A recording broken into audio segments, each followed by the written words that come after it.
Hi යාළුවනේ, අද මේ වීඩියෝ එකෙන් මගේ මේකප් පවුච් එක ඇතුලේ තියෙන මගේ එවරිඩේ මේකප් එසෙන්ෂල්ස් ටික ඔයත් එක්ක ෂෙයා කරගන්න හිතුවා.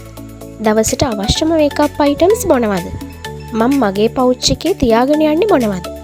ඔයත් මේකප් පවුච් එකක් ඕගනයිස් කරගන්න හිතුව කෙනෙක් නම් මේ වීඩියෝ එක යූස්ෆුල් වෙයි කියලා හිතනවා. වීඩියෝ එකට කැමති නම් ලයික් කමෙන්ට් කරන්නකෝ. සබ්ස්ක්‍රයිබ් කරන්නත් අමතක කරන්න එපා.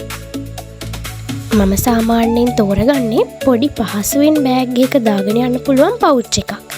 ඒක ලොකු එකක් වෙන්න අවශ්‍ය නැහැ. අවශ්‍යම ප්‍රොඩක්ට්ස් ටික පිළිවෙලට දාගත්තොත් හොඳටම ඇති.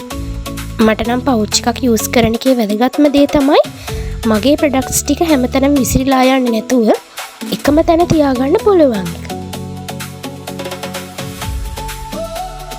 මගේ මේකප් පවුච් එකේ අනිවාර්යෙන්ම හැමදාම දාගෙන යන එකක් තමයි මේ අයිලයිනර්.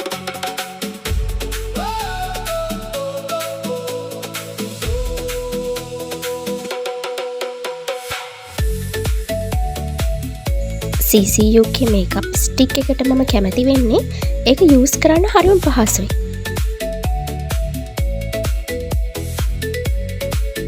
ප්‍රිවෙන්ස් එකේ මේ ලිප් බාම් එක නැතුව නම් මම කොහෙවත් යන්නේ නැහැ.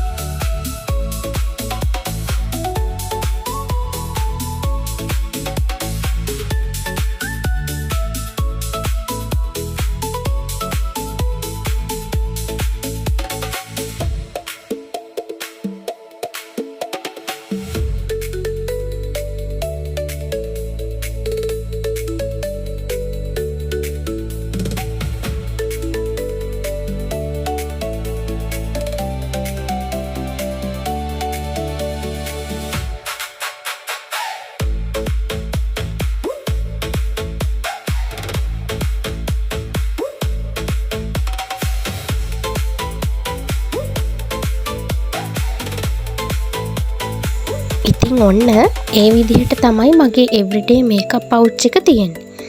මම හිතන්නේ මේකප් කියන්නේ අපේ පෙනුම වෙනස් කරන එකට විතරක් නෙමෙයි. අපිට අපි ගැන හොඳ හැඟීමක් ඇති කරගන්නත්, අපිම කෙයා කරගන්නත් ඒක පුංචි අවස්ථාවක්. ඒ නිසා මේකප් කරනවා නම් වෙන කෙනෙක් වගේ වෙන්න නෙමෙයි. ඔබේම ලස්සන තවත් හයිලයිට් කරගන්න. ස්තුතියි.